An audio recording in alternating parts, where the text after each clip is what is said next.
What's up, everybody?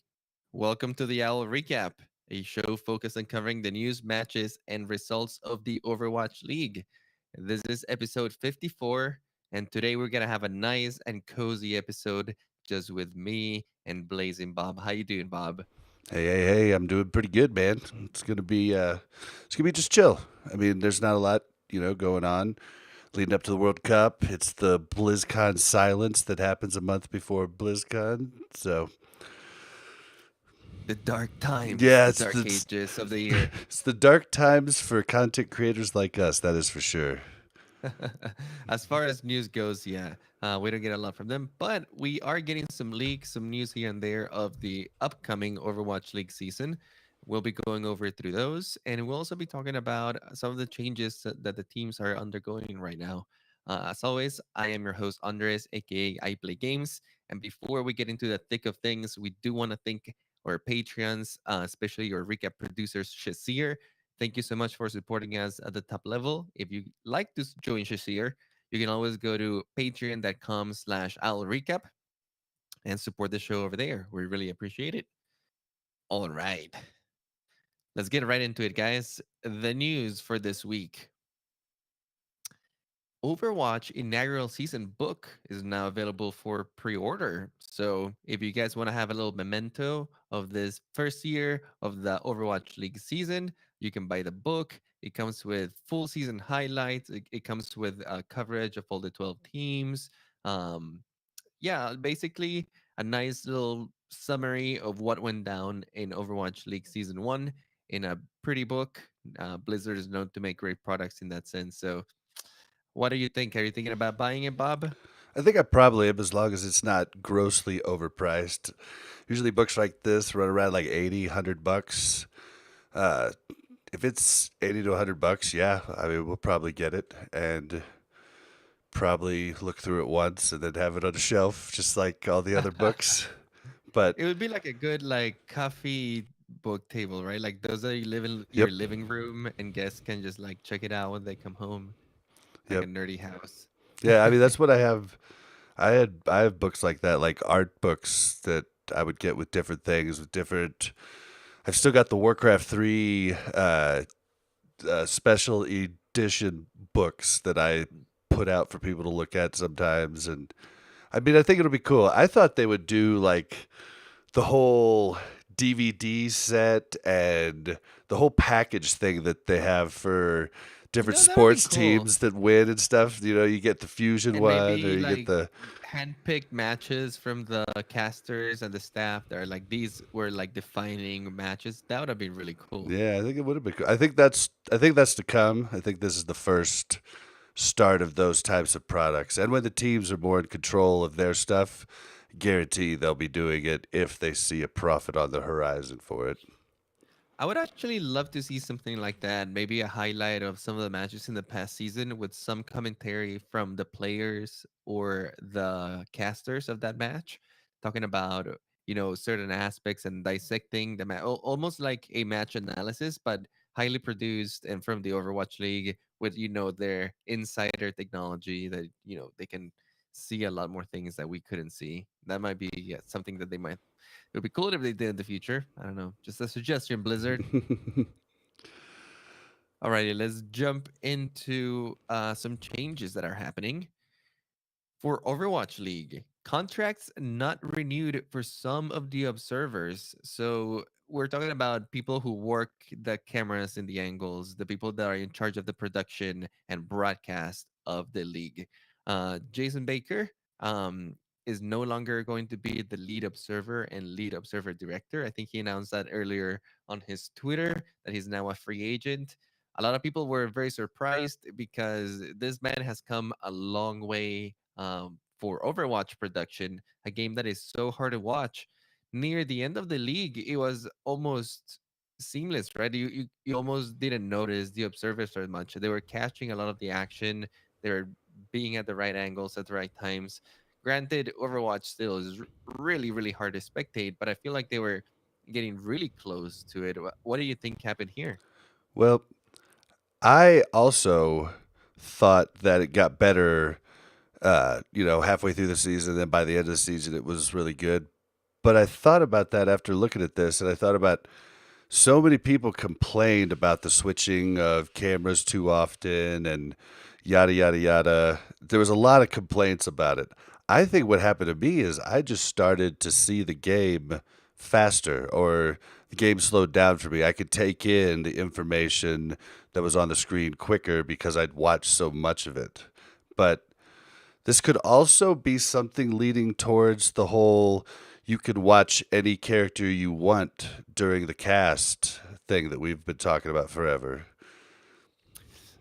Although I would be a big proponent for that, I don't think I would see that happening anytime soon. The Blizzard would have to implement watching inside of the client. I don't know, maybe they announce this at BlizzCon or something, but until they do, I wouldn't count it on it. That Yes. being said, what I'm curious about is if they're letting him go, do they have a better person that they now have? And now that's why they want to replace it? Or was this a conflict of interest here? Maybe we're not getting along and they just didn't want to renew the contract, in which case, who are they bringing in to replace him?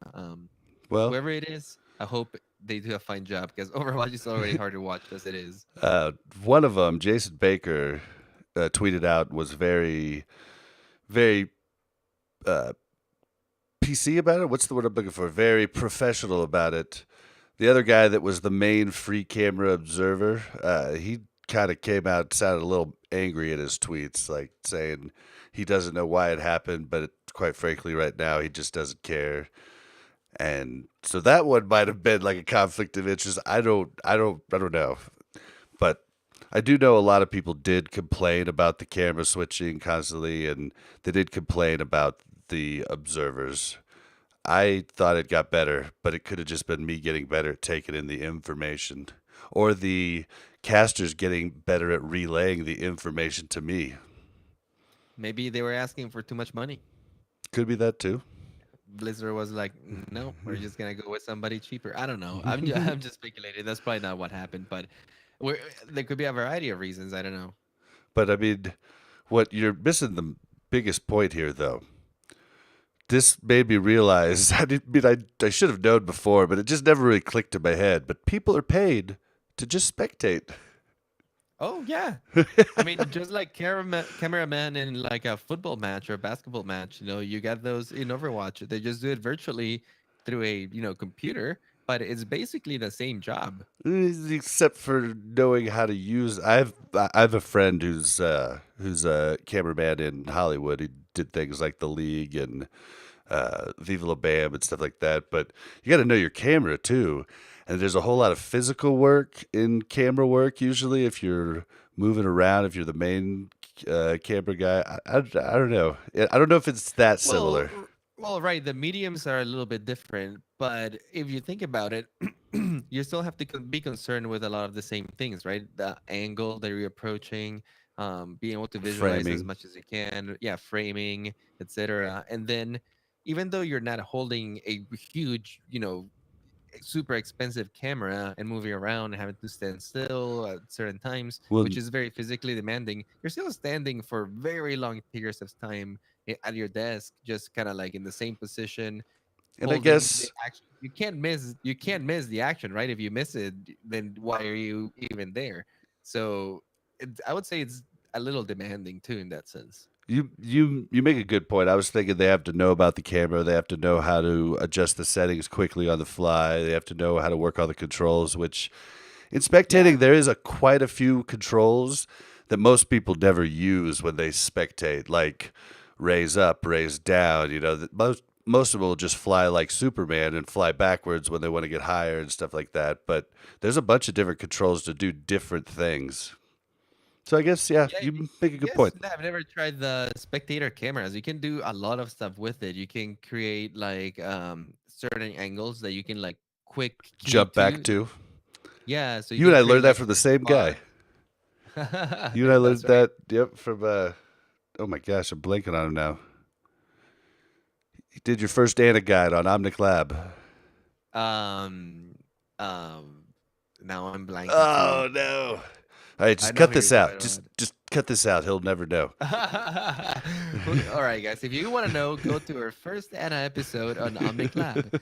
There you go. This is my clickbait little thing for today. Nice. Um, let's go into a more positive note, though. Dallas Fuel has a new training center, and they have released some 3D renders of the concept that they want to create for the center. And oh my God, this looks so awesome! This is like my dream facility. Like, I have dreams about this place.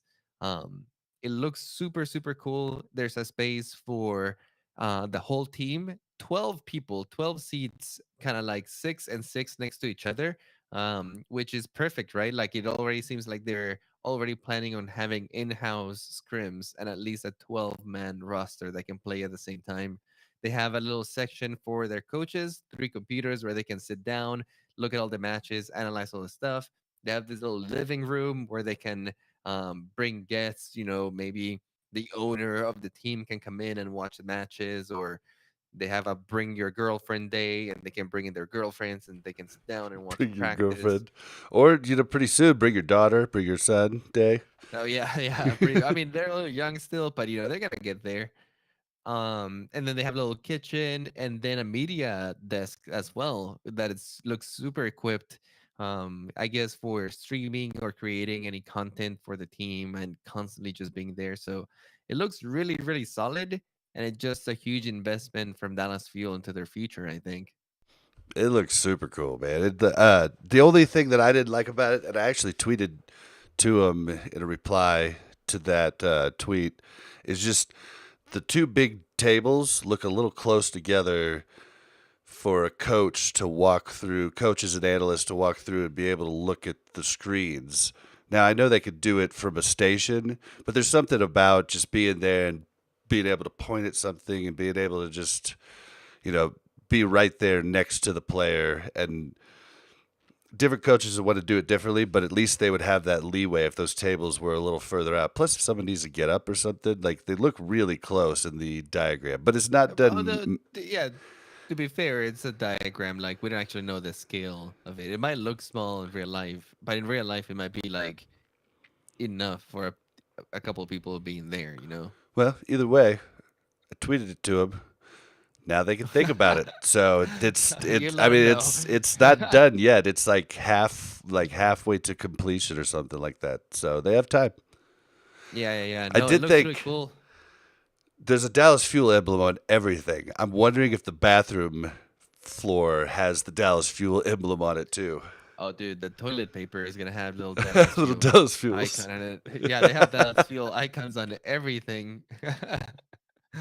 Why But it's not? cool, embracing the brand. Plus, they have one of the coolest brands. They're super brandable, and like the Dallas Fuel sign, the burn blue, like all that stuff. Looks just cool everywhere. Yeah, it is cool. It's a cool color. I think it's gonna be neat, and I can't wait to try to tour it when we're in town next. Absolutely. Let's jump into some team news. We have a couple additions to some teams. Florida Mayhem is bringing assistant head coach Bare Hands. He's coming in as a recruiter role, I believe. He's going to be Yep. assisting the coaches, and he's going to be a talent scout basically for them. We know he's a former NYXL assistant or spokesperson. I can't remember It, exactly what he did I before. don't know what his But he was a actual thing recruiter too. He was was. a talent scout, I Yeah, believe. he's the one that found Jodak. Yeah, yeah, yeah. So he Yeah. he's known for being the guy that can see potential and being like, you can work well with you and etc. It seems like Mayhem knows what they need right now. They need a better roster, a solid team, and they're bringing in an expert that has already been tracked and proven to be able to do this. So yeah, props to them. Yeah, he's a big friend of the High Dude podcast guys. Yeah, yeah, and he's been close to the Five Deadly Venoms too. He's very active with the New York community, I believe. Yep, he's yeah. I think it's going to be a good call. I think they definitely need someone who can bring in a team since they got rid of their whole team. Yeah, they basically fire the entire team. So, they probably bring somebody who knows what they're doing to bring back a new team. You don't want to make the same mistake twice, right? You don't want to No. have a subpar roster twice in a row. That means that you've dropped the ball twice. And there's talent out there, especially with contenders moving up, the World Cup too. A lot of the talent that was 17 years old last year is now 18 this year, which opens up some possibilities. So the talent is out there, guys. You just gotta find it. And that's what he's been brought on to do. So we'll just wait and see. hmm They also add Apply to the roster on a two-way contract with the Mayhem Academy. So Apply is going to be playing for both the Mayhem Academy, can be filling in for their regular roster as well. And we're seeing a couple of these contracts emerge, right? A couple of two-way players coming in. Yeah, I've only seen two. This one from the Mayhem, and then the Fusion one. We'll talk about in a second. But I think they just opened them up to where you could sign the two-way players. Oh, it's just starting. That's why they're starting to make the moves. Yeah, I think we're gonna start seeing them pop up, as we go forward to BlizzCon. That's awesome. We also have another two-way player from Philadelphia Fusion, Elk, joining in. Yeah, I don't know a lot about Elk. Um, do you know a lot about Elk? I know he has some awesome green hair. He does. Spiky. Yeah, spiky green hair. Um, I think he's a support player. He plays Anna and Lucio because in his announcement, he has like this cool like picture with green hair, and then there's an Anna and a and a Lucio kind of Lucio. behind him, and it says support. So I'm guessing that's what they're bringing him in for, and they're already preparing. Man, they gotta have that Anna expert, and also a guy that can play Lucio. Pretty versatile. You can have him in different compositions there. Never get kind of lost in the crowd. Yeah, I feel bad for all the Mercy players that, that had stardom throughout season one, and now if they can't go to Anna, or they're an actual Mercy specialist, that the team's brought on because Mercy was so in the meta. Now the Annas are coming back out. Although, don't feel bad because I bet a lot of them are relieved. They're like, "Oh, finally, I get to play Anna and learn Anna, a different hero." A lot of them are probably looking forward to it. Well, I mean, yeah, I mean the ones that can do it, but Anna is tough. It's a very different package than Mercy. That's true, but you also have players like Rio Zhenghong who were Anna masters Yep. and had to play Mercy during that time. So players like him are gonna be like, "I am ready for this meta." Yep, definitely. And I think everybody's ready to not see Mercy in every match. Yeah, I think so too. Anna is a very fun hero to watch, especially really high level Annas when they get some crazy sleep darts. I'm looking forward to it, especially the World Cup coming up. Yeah, it's gonna be All right, neat. let's move on to news from Houston. They have released Kai Kai. So Kai Kai no longer in the league anymore, and I believe that after this one, he's probably not gonna be getting picked up by any more teams, at least for now. Poor Kai Kai, just his reputation after Dallas Fuel kind of followed him, and it could I guess he couldn't provide much value to Outlaw. So there it goes. Yeah, I don't know a whole lot about what happened, but I mean they're the organization that owns the Outlaws is doing a little bit of cleaning house. I mean they released a few different people, and they're making some changes.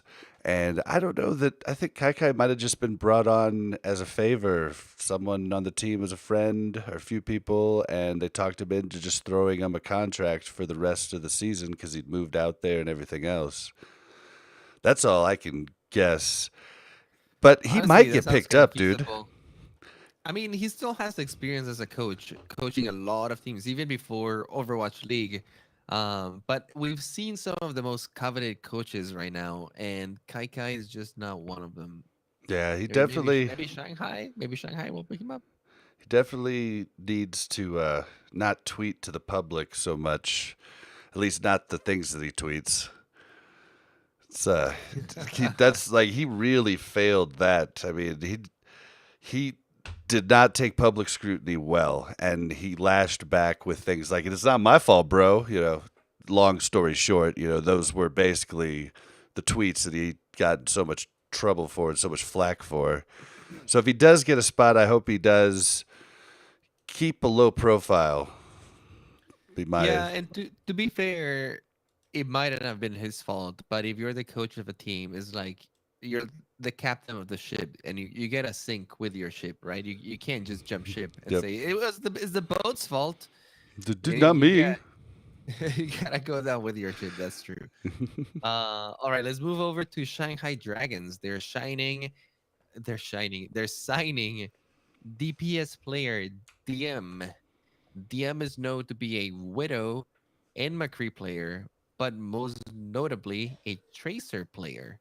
So kind of honestly everything that Dia was playing for them before. So I wonder if they're trying to specialize a little bit more and be like, okay, this is definitely gonna be our Tracer Widow guy, and Dia, we're gonna put you in something a little more flexible. Um, or maybe they just want to have two top tier DPS that they can exchange here and there.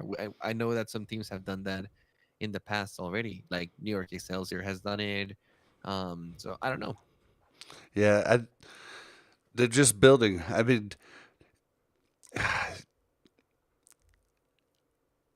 I don't know. I don't know why they dropped Dia in the first place. It just doesn't. It just doesn't. It just doesn't make sense. Did they drop Dia though? I don't think they dropped him. I think Oh no, he's no. I'm still on the thinking of. I'm roster. thinking of Mayhem. Dia's the only one there. So why did they bring? Why did they bring him in? Yeah, that's what Like I'm why saying. are Maybe you like want to why are have these so teams going like for so much DPS? I guess is where I'm at. they do have 12 slots, so having two main DPSs is not too unheard of. You might also want a guy that you can scrim with, in house, and having a top tier guy that can be on both teams. It's beneficial for both of you, I think. Well, I would love to. I would love teams to do the in-house script thing, but we haven't seen that come to fruition at all yet. Even though so many people talked about it going in, we haven't seen that yet. I think it's gonna be really important this season. I mean, we see Dallas Field already making moves to have a facility that can sustain that, and I don't see any team that has the availability to do it not doing it. Especially if they want to be the highest, the most competitive. And honestly, if you own an Overwatch franchise, you you can't get more competitive than that. You've invested like millions of dollars into competitive Overwatch. You might as well just go for the gold. I think. Well, and yeah, and like especially San Francisco, so much DPS, and they even just recently promoted Rascal up from the contenders team NRG Esports, and just another DPS. So Although they wait, so did get rid Rascal of Dante, Rascal though. left the league, joined contenders, and has just recently rejoined Overwatch League. Yes, yes, he is now. He is on the main roster for San Francisco, and San Francisco just traded Dante, Sombra player. So my guess is they had Rascal in their pocket there in contenders so that they could trade away their Sombra player, get some value, and then bring Rascal up. But it's hard. It's just there's so many DPS slots taken up on San Francisco's roster. I just don't understand why you need so many DPS. Yeah, San Francisco has been heavily skewed on the DPS, but they did let go of IDDQD, I believe. So they let go of one that basically they didn't use for the entire season. Yeah, like the whole season. Poor He got paid to IDDQD. come to America, hang out with his buddies at San Francisco, Yeah, make a sweet little buck, and then that was it. so sad. I'm sure the competitive side of him doesn't appreciate it, but I mean, it's still not a bad deal. True, true. He's been back to streaming lately. I've seen him quite a bit. Hmm. Yeah, I guess that's kind of what you do after you leave Overwatch League. Just go back to streaming. I mean, it probably put some of the people on the map that maybe didn't stream before. I'm trying to think of an example of somebody who gets a lot of people now that didn't prior. I've been watching a few people that I didn't watch, like Unco. I watched a Unco few is what I was times. thinking of actually. Yeah, soon actually. Like I didn't used to watch him as much, and his stream I think was rather small, or he didn't stream as much. But like now that he's been on the Valiant and he has a nice ass rig provided by Valiant, he's been doing it a lot more. Provided by Omen. No, yeah. This brought to you by Omen. Alrighty, last little team news over here. We have a possible new name for the Hangzhou China team. I believe they were the ones who were having the Twitter competition to have people choose their name. Are they the ones?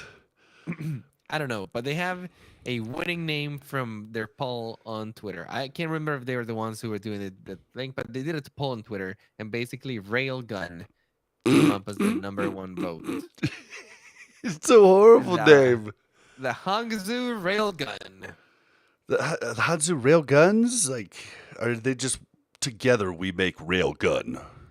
The Six Railgun. players unite and form Railgun. Actually, yeah, that's kind of cool. I don't mind that. He's They the do it barrel. with it. He's the trigger. He's the hammer.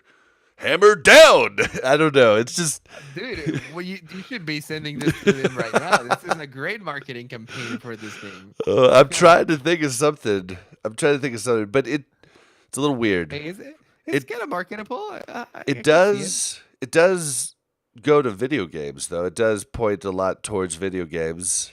And the name flows. Railgun. You can just like throw it out there real fast. And now comes Railgun. And Railgun takes the lead. Never mind, I can't say it. Scrap Dude, the name. They're Terrible gonna name. they're gonna definitely use it plural many times. If it's not plural, the casters will before figuring it out and how to say it correctly in a flowing sentence. Yeah, that's for sure. Well, the Railgun came out and they were really good at it. It's just weird. You're switching from, plural to singular on the fly in sentences. It would be interesting. We'll see what they end up choosing. I guess, but fuel is just yeah, fuel. the fuel. It's not the fuels. But The fuels. fuel is both plural and singular in the English language. So What would be railgun like their isn't a real word. catchphrase?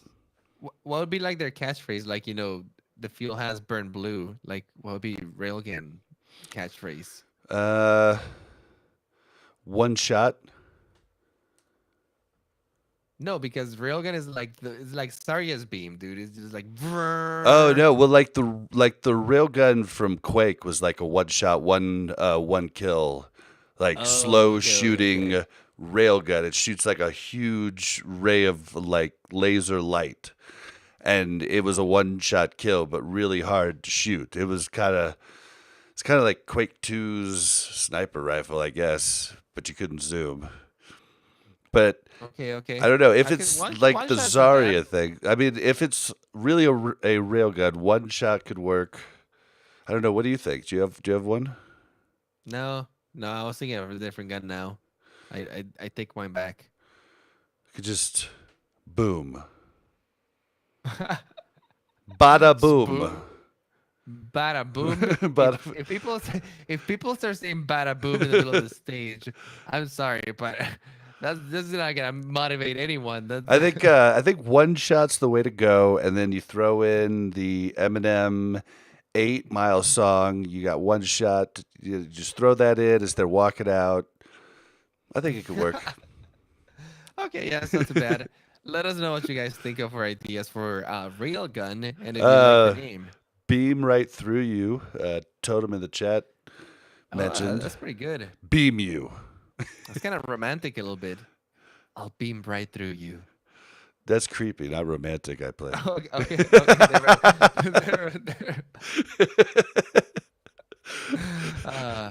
Oh Let's shoot! move on. Let's move on from this topic. It's just going downhill from here. And in other news, In other news, we have a leak from our friend Tatiana. You want to talk a little bit about it? I'll let you introduce it. all right. Well, so there was some leaks on a Chinese Overwatch League site, and the leaks sound it's leaks about what all the changes to the structure of the Overwatch League, or many of the changes to the structure of the Overwatch League Season 2 in comparison to Season 1. Uh, but they sound pretty good. They sound pretty plausible. Uh, they said that basically, they said they believe the league's going to start on Thursday, February 14th, which I thought was interesting because it was Wednesday, Thursday, Fridays, and Saturdays last season. If it's starting on Thursday, is it a short week, or is it just going to be on from here on out Thursday, Friday, and Saturday? What leads me It might be. Oh, yeah. Well, it leads me to think of that is in this same leak when it goes to matches, it says total games played in season two will be 28, reduced from 40 in season one. So there'll be 28 games, there'll be 12 less games per team, but there will be eight more teams. But still quite a few less games for them. Everybody talked about how there was way too many games and it just there was not enough time off and everything. It says each week a team will play a maximum of two matches, and not every team will play each week. So that leads me to believe that the buys are coming in. I mean, what do you think about the match changes? I am a huge fan of these match changes. Like last season, we just had so many matches that some of the matches almost lost their value, right? Like every team just played so many that the importance and significance of one individual match in the long term wasn't like huge. Obviously, the more that you won, the better. But with this change of one, each match is going to be a lot more significant. You're going to have a lot more time in between matches, so you know who you're facing, you can study them, you can really practice. But when it comes down to the match, that match is going to be super important. If once you play a team, that's probably going to be like one of two only chances of you playing against that team. So every win against them is going to count a lot more. And like you said, we have even more teams to the league and only 28 games being played. That means that each week, each team is going to play a maximum of only two matches, and not every team is going to play each week. Some teams just get a bye week, they get to rest, they get to practice, go back, regroup, work on their strategy, work on things that they need as a team. And I'm a big fan of this. It's good for the viewers too. I feel like last time it was just so hard to catch the matches you were really interested in.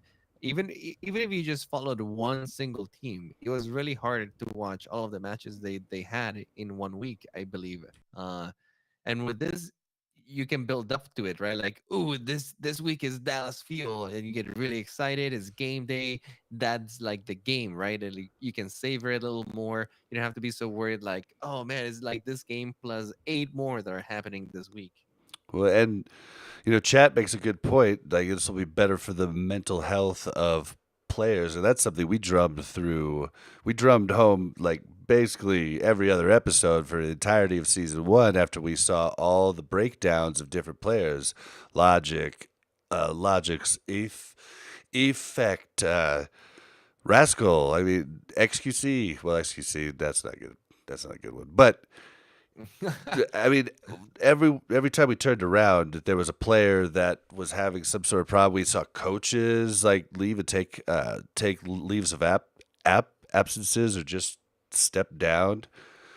All in all, this will be a great thing for fans and players and staff. Although it's still not going to help the workload of the casters and analysts. I don't think, unless they get some more of them. Well, they're gonna have less games to cast.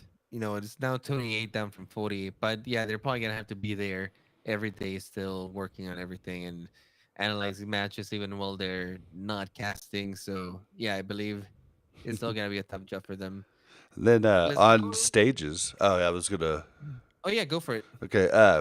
On like some stage changes, they're gonna have four stages still. Still 5 weeks per stage, but there will be extended breaks between each stage. Makes me think maybe 2 weeks break between each stage, or maybe a 3 week break in the middle of the two stages, and then a week break in between stage one and stage two, stage three and stage four. But also, what they're going to do is have the All Star game in between stage two and three, like a halftime, halfway through the season thing. I think this will be great because it was a lot of fun. Like the All Star game was a blast, and all the players said they had a lot of fun. This way, it could come in the middle of the season as kind of like a little break for them, a little respite, and I think it's great. What do you think? No, I think so too. Having a little bit more of a break in between and having the All Star in between stages 2 and 3 is a nice little change because this happened last season. A lot of the players that really shined it through the season were not the players that were shining at the end of the season. And the players who make it to the final, they're already getting their own spotlight. You know what I mean? They're all getting like that special moment. But there's a lot of players throughout the season that might have had their moment. So I like that midway through they're having kind of like this highlight of the players and like commemorating that stage. And then players and teams who are performing really well towards the end, well, they get their own chance during the finals, and that's their moment to shine. Um, so I like the changes. I like that there's still 4 stages. That makes sense. Um, I don't know. It seems like it's nicely spread out this time, and it's just gonna be easier on everyone. Well, next there was some changes to the playoffs. Okay, so the top team from each division, same as season one, will for sure go. Then, following four teams in overall standings, will go after that. That's the same as season one. What they're adding in, possibly, want to remind everybody this is a leak. This is not official from Blizzard or the Overwatch League. Just drumming that home. But two wild card spaces fill will be added to the playoffs, and they will have a new uh, wild card day, which I think is really neat. Because how many times does the I love wild this. card win in sports? I love this. I love this because it gives teams that maybe had a terrible season, right? Maybe like Shanghai Dragons or Florida Mayhem. They had terrible seasons and then finally it comes to a point where they get it together, but it's maybe too late. No, you know who's a great example? Dallas Fuel. Dallas Fuel is exactly the team that would be like a Yeah, perfect candidate yeah. for a wild card. Terrible, like rocky season, awesome end of the season, just like playing super well. They could have taken the wild card and made it to the playoffs and Well, had been like a contender. depends on how the wild card works. Usually the wild card it'd be one from each division. So they could take it if they make it so the wild cards have to come from one from each division, because then someone who might not have made it could have made it. But it's still going to be like Dallas wouldn't have made it, even though they played so well in stage four. Now that's a good idea. That's a really cool idea. Have stage four be the stage you compete for the wild card. That would make every team, no matter how low in the standings, try. Oh, interesting. Like whoever wins Because then the Dallas Fuel stage would have won it. goes through. Yeah. My guess would be that they have to wait till the end of stage 4, so they have all of the qualifying teams based on their scores, and then whoever is not qualified, then fights for the wild card spot. That would be my guess. Maybe like a single elimination kind of That'd be tournament cool in if like a they couple did days. that. If they did it just with the remaining team, but I don't think they will. I think it'll be the next two people in line as far as score. But No, because what wild card would that be? That would be like super predictable. Like coming to the end of the stage, you already know who the wild card is gonna be. well, it would just be the two people that would have made it that are just right below the other six. I'm guessing that they are naming it wild card because there's gonna be some sort of competition at the end where anyone could come out victorious, even the lowest team. You could be right, but I'm going with Nate Nancer. And Nate, is modeling after the NFL hardcore, and the wild cards of the NFL are just that. They're the teams that would have made it. That would have made it in each division or each Okay, conference. I'm modeling my prediction based on Mario Kart. Meaning that like the I blue think shell at the very yours end yours wins the sounds race. much cooler though. It does. We'll see how it goes. We'll see how it goes. Uh, do you want to move us on to the Pacific Division auditions? Oh yeah, yeah. Auditions? I can't say these Well, names. well, additions, yeah. Basically, they have divided the new entrant teams into the divisions that they're going to be part of. For the Pacific Division, we have Vancouver, Chengdu, Guangzhou, and Hangzhou.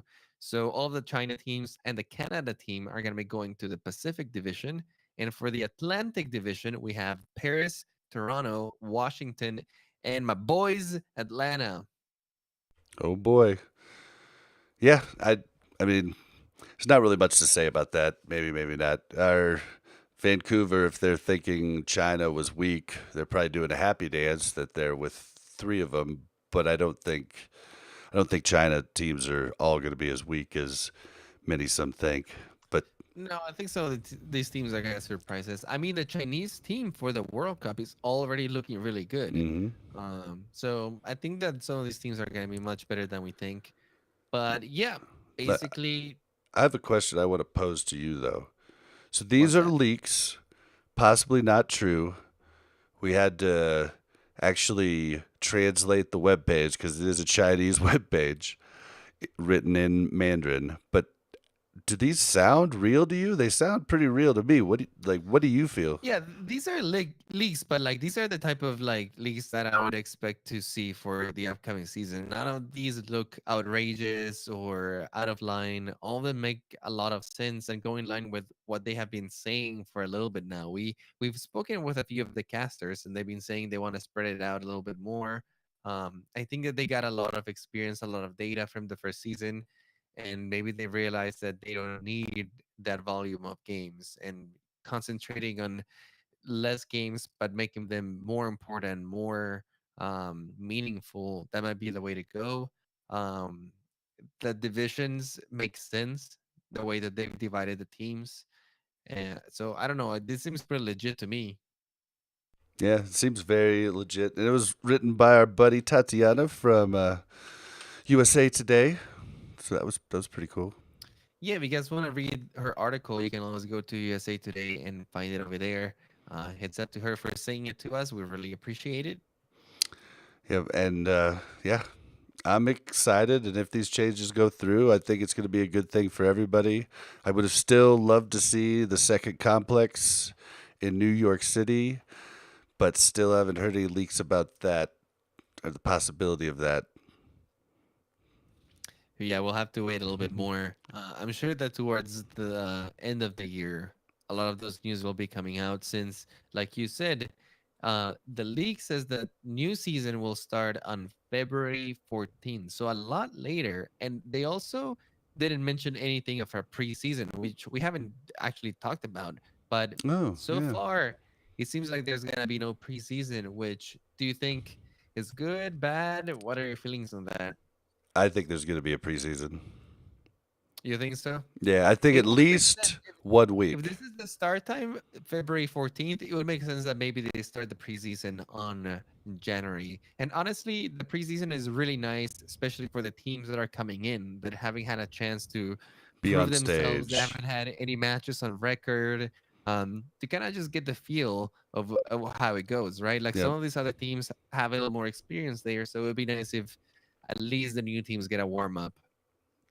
Yeah, for sure. And it just like a dress rehearsal is what it is, and they'll see the crowd.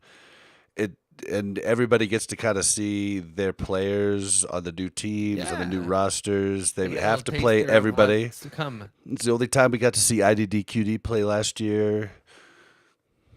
It is the only time we got to see him play was in the Yeah, preseason. that's true. That's really sad. So I think Alrighty. I think they're going to do it. Is there anything you want to add to this? Any last thoughts? Oh, just hurry up. Just hurry up. Come to us, It's, Overwatch League. We are ready. it's taking too long. World Cup will hold us through for a little bit, but we need more games. Definitely. I want to see Atlanta. I'm very excited about it. Yeah, you got to get stuff going there, parties and everything. Atlanta party. All right, guys, that'll do it for today's show. Thank you so much for joining us. It was a little shorter than usual, but it's just Bob and me getting a little intimate over here with Overwatch news.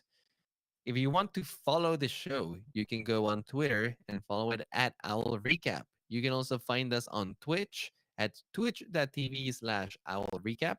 You can find us on Discord over at discord.me/Omnic Lab.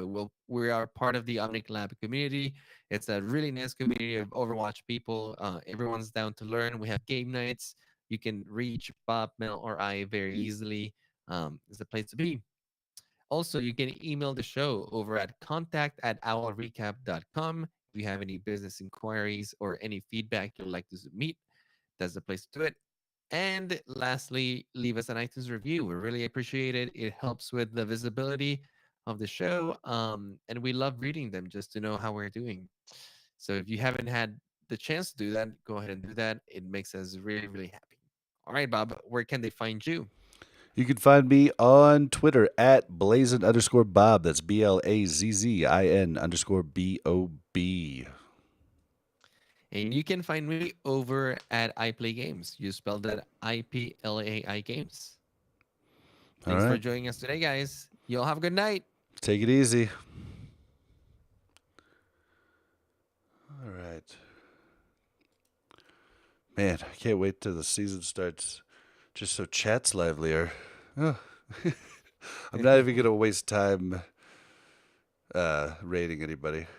Although, I guess we do. There's a few people in there. I guess it just says two. Sometimes it doesn't read right. But either way, I'm not going to raid. All right. Is there any questions from chat before we kill the stream?